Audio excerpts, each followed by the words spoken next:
and having somebody bring out a tarantula and putting it on my arm and, saying things like, I was trying to figure out a way to talk about fear, and hopefully it would crawl up my arm and onto my face. And then that would be removed, and then somebody would come in and would wrap a snake around my neck.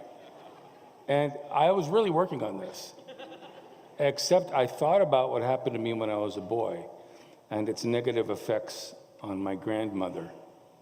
I was walking home from school, and I came across a snake, and I caught it, and I brought it home. And we had an old little fish bowl, and I created a snake-like environment, put some gravel and a few little trees and bushes and things in there, and put the snake in there, and then covered it with some stuff and poked holes. I mean, the whole thing. And sitting at the table with this bowl in front of me, and I am so stoked about having this snake, that I caught. And my grandmother comes walking around the corner, and she looks into the kitchen, and at that exact moment, that little snake goes like this. And stared right at her. My grandmother then screamed, ran to the bathroom, and started to throw up. And there was nothing quite like a little boy making his grandmother dry heave.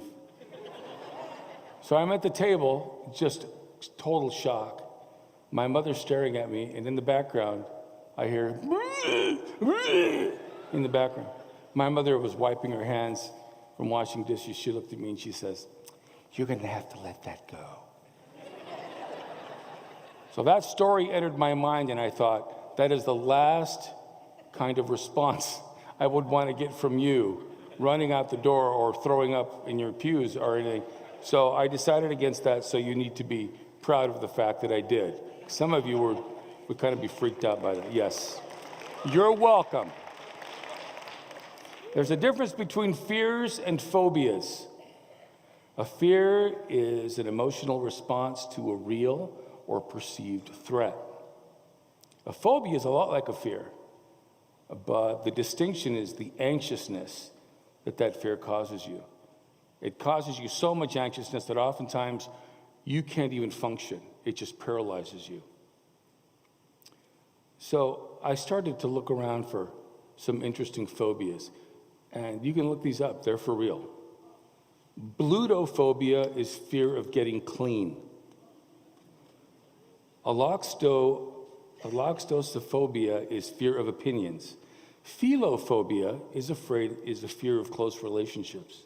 Somnophobia is a fear of falling asleep. Heliophobia is a fear of the sun. Chaetophobia is a fear of hair. Lachanophobia is a fear of vegetables. Haphophobia is a fear of being touched. Coulrophobia is a fear of clowns. Xanthophobia is a fear of the color yellow. Neophobia is a fear of anything new. Hylophobia is a fear of forests. Turophobia is a fear of cheese. Decidophobia is a fear of deciding or making choices. Japherophobia is a fear of bridges. Descendophobia and ascendophobia is a fear of descending and ascending. Trypophobia is a fear of a small group of holes, bumps, or even circles. Ombrophobia is the fear of rain. Chronophobia is the fear of time passing. Papophobia is a fear of the Pope. And phobophobia is the fear of phobias. Now, these may be humorous to you because you don't experience them, but to some, these are very real. For the most part, however, the fears that you and I experience are not the ones shared by our ancestors, who were afraid of things like lion attacks and bear attacks. The majority of our fears are more mental. We start thinking about how others perceive us, or for that matter, our self-worth. And what makes our particular kinds of fears difficult is that there's no direct threat. It's this overarching feeling of, I wonder how we're perceived. So we're all afraid of something. There are a ton of different lists, but I think you'll find this interesting. You know what the top fear is of middle schoolers? How they're perceived by their peers. You want to know what the top fear of college freshmen is? The fear of change. The top fear of middle-aged people? Becoming disabled. And the top fear of senior citizens is the loss of independence. You know, it would do us well to know the top fears of the generations that surround us. What better way for us to strengthen our relationships as a church? Let me give you an example. You cross paths with a young person who's on the verge of graduating from high school, and they seem sullen and quiet. And you're wondering, what's the problem? I mean, this is the most exciting time of your life. It could be that that particular young person is scared to death about the change of leaving home and going to college. Or perhaps you come across an older person, and they seem quiet and kind of withdrawn. For all you know, that person might have just received the news that they're losing their driver's license, a huge loss of independence. I think the more that you and I know about the fears that affect the generations around us, the more we can effectively love each other. As we talk about fear, we're going to be talking about David. Now, this guy had a crazy life. It's quite a read. And he had to deal with fears that were at best bothersome, and at worst, they were life-threatening. Through the first part of David's life, I want to give you 12 lessons that we can learn about dealing with fear. Give you a little bit of background. David was the youngest of 8 sons, and his father's name was Jesse. And the name David means one who was well-loved. But as we'll find, David's feeling of being loved is going to be significantly challenged. This story takes place in 1 Samuel. I'll start by talking about David's predecessor, Saul. Saul started well, but he made some significant mistakes that ultimately cost him his kingship. Because he disobeyed God's instructions, Saul had been rejected as the king of Israel. And the prophet Samuel, who was his spiritual advisor, told King Saul what God expected of him. Yet Saul took it upon himself to do it his own way. Saul thought that he was doing the right thing. He felt as though he duly sacrificed and believed that gave him license to alter God's plans.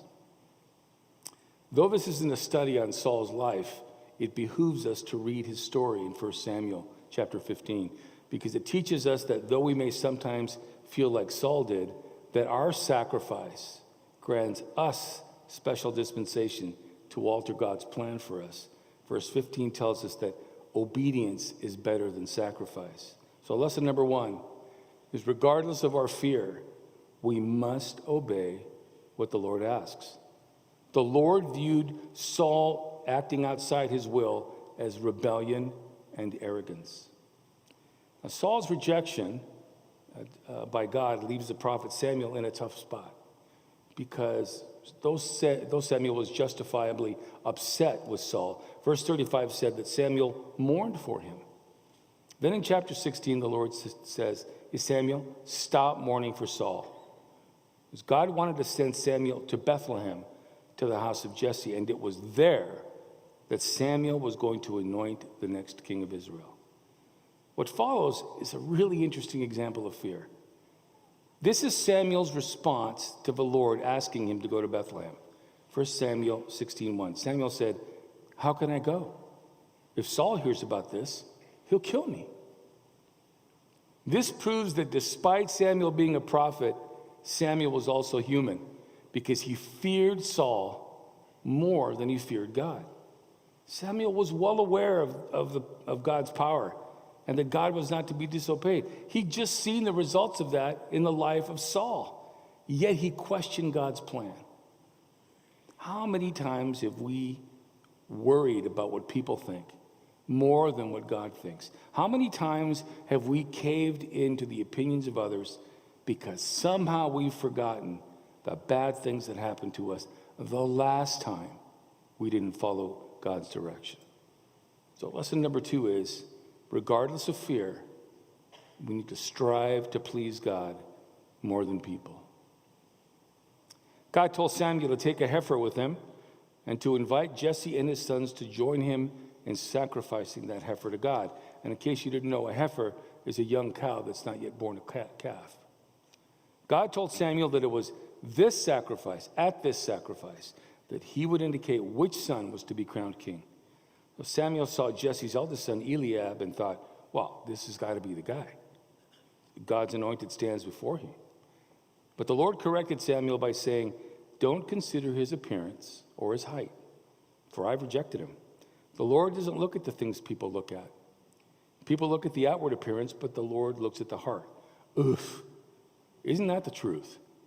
How many times have we made snap judgments simply because of the way somebody else looks? So 7 of the sons of Jesse passed before Samuel, and God made it clear they were not his choice. Samuel then asked Jesse, are these all the sons you have? And Jesse said, no, they're still the youngest. He's out tending the sheep. So they sent for him. David shows up, and he was God's choice. Samuel anointed him king.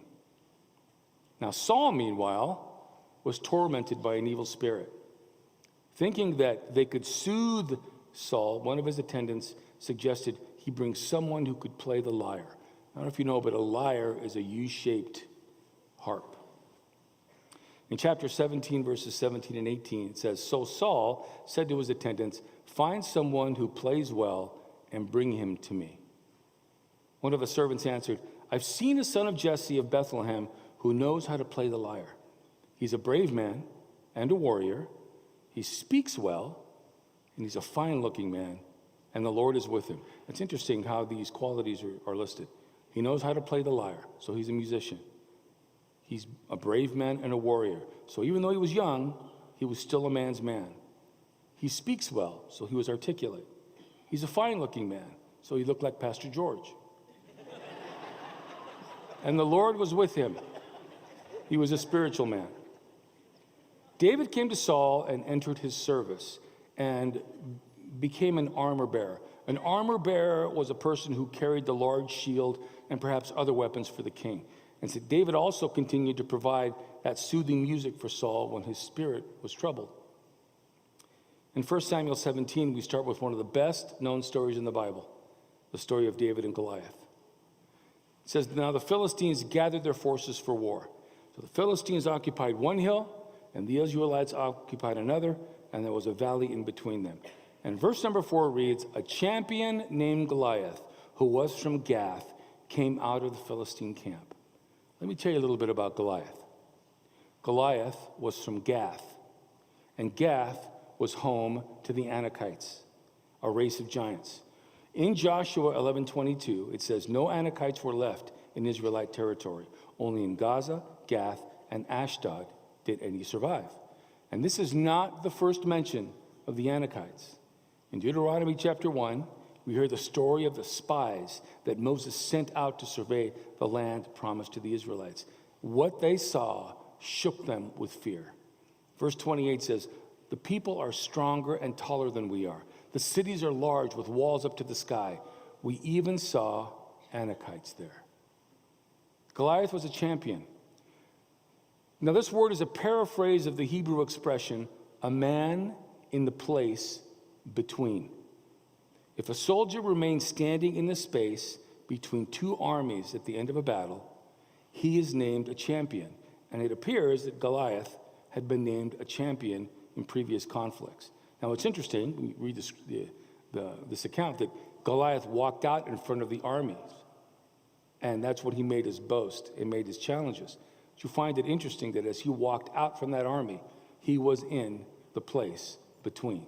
And he was asking that an Israelite join him in the other direction.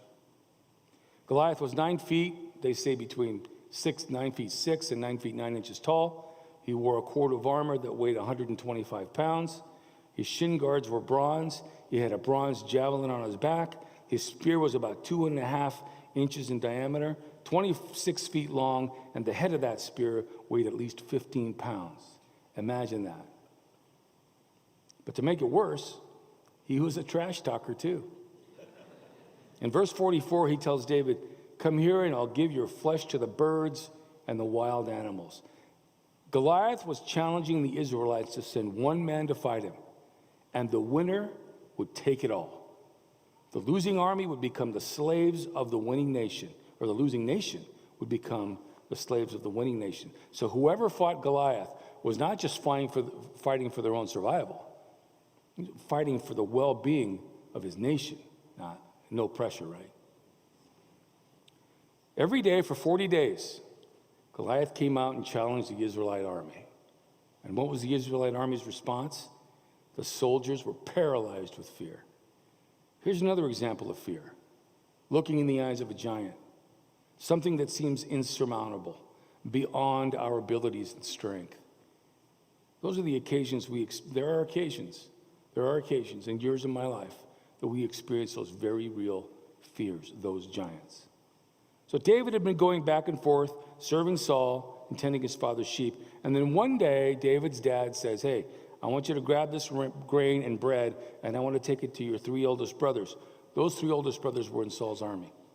So when he arrives, he leaves his things with the keepers of supplies, and he went to check on his brothers. And it was at that moment Goliath came out and once again challenged the Israelites. The Israelite soldiers were saying that to the soldier that beat Goliath, the king would give great wealth, his daughter in marriage, and the family would no longer have to pay taxes.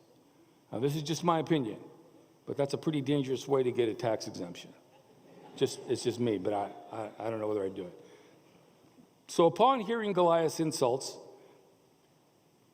David said, who does this guy think he is, defying the armies of the living God? Enter David's oldest brother, Eliab, who basically said to David, and who do you think you are? You're just a shepherd boy who's conceited and wicked. Lesson number 3, sometimes our desire to conquer fear will be challenged by those closest to us. There will be those moments that you make a decision. You're going to challenge this fear, and when you inform the people closest to you of that decision, they could very well challenge your choice, and perhaps even inform you that you are underqualified to do what you say you're going to do. David answered like any little brother, now what have I done? Can't I even speak? So he turns and starts the conversation with somebody else, and that conversation was overheard and communicated with King Saul, who then sent for David. David then told Saul, and this is my paraphrase, don't be scared. I'll go out and fight this guy. Saul replied, you can't. You can't. You're just a boy. And Goliath has been a warrior since his youth. Lesson number 4, sometimes to battle fear, you're going to have to overcome people's preconceived ideas of both the situation and of you. You decide that you're going to face a fear head on. People catch wind of it, and they say something like this to you. Hey, I can appreciate your bravery, but you're crazy if you think you can do this. David then gave Saul a verbal resume of his accomplishments. Look, as a shepherd, I chased down both a lion and a bear who had taken some of my sheep. I caught them, and I killed them. Impressive. So then Saul tries to dress David in his tunic and armor, but David wasn't used to them. Lesson number 5, sometimes well-intentioned people will try to help you get through your fear by asking you to face it the way they would do it. In Proverbs 11:14, it says, for lack of guidance, a nation fails, but victory is won through many advisors. Sure, David listened to Saul. David tried on Saul's armor, but ultimately David knew he had to face this fearsome task in the way that was true to the way God made him. We need to know ourselves, folks. And there will be times that we need to seek counsel, sure. But sometimes we'll have to ultimately face our fear in a way, the particular way that God made us to face it, regardless of what others may think around us. So we talked about Goliath. Let's compare him to David. What did David have? Well, he had a sling. I got to tell you, don't be fooled. Don't be fooled by that. Because I was reading that a rock let go from a sling like David's had roughly the same stopping power as a .45 caliber handgun. Did you know that? It's pretty amazing. And in fact, good ancient slingers were known to hurl stones 440 yards, the length of 4 football fields. And as for accuracy, one ancient writer said that the best slingers would wound not merely the heads of their enemies, but any part of the face at which they might have aimed. So lesson number 6, sometimes you'll face a fear with a weapon that everybody who's uninformed around you will think is inadequate, but you know that it will work.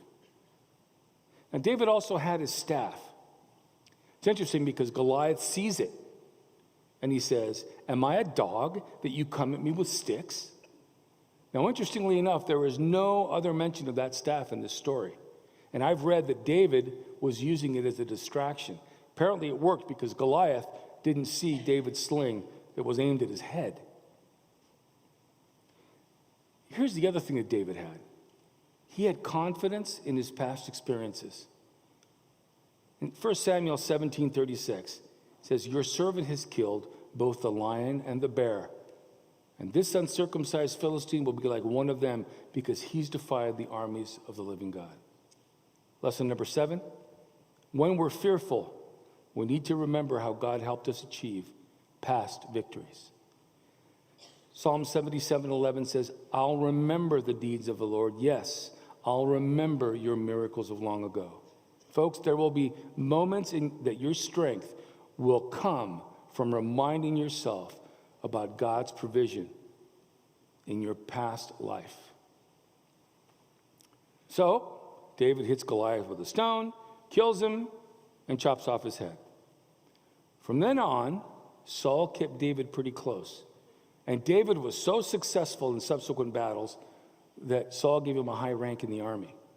But when David started receiving bigger accolades than Saul, Saul became jealous and fearful that the only thing left for David was to take the kingdom away from him. Lesson number 8, unhealthy fear will sometimes lead to unhealthy thoughts. In other words, we'll become paranoid and connect dots that really don't connect. So once again, Saul once again dealt with an evil spirit, and David was there playing the lyre. But this time the Bible says that the spirit came upon Saul forcefully. And Saul hurled a spear at David, hoping to kill him. This happened twice. And fortunately, both times David was able to avoid getting hit. David continued to be successful in battle. He was highly esteemed by both the people and the army. And then Saul's anger gave way to fear and the hope that the Philistines would get David out of his life by killing him.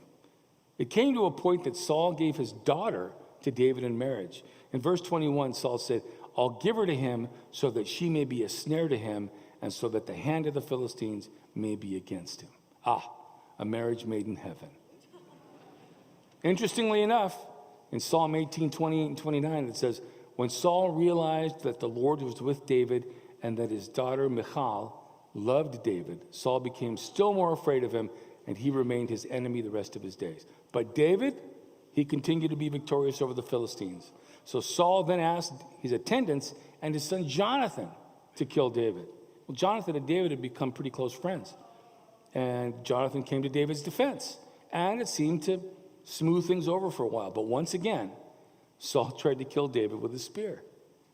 This time, David escaped by having his wife lower him through a window and down a wall. And now David's on the run.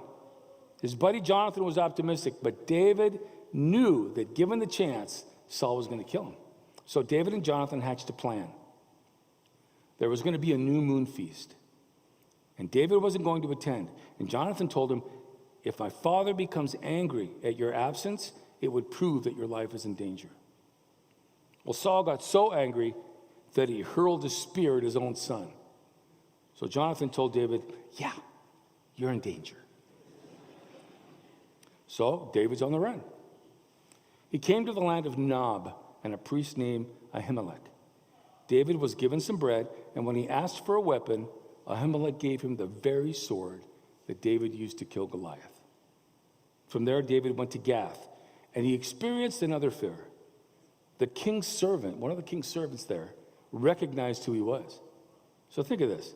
The same shepherd boy who killed a lion, who killed a bear, who killed the mighty Goliath, and who killed hundreds of Philistines faced this particular fear by pretending to be insane. The king then had him removed.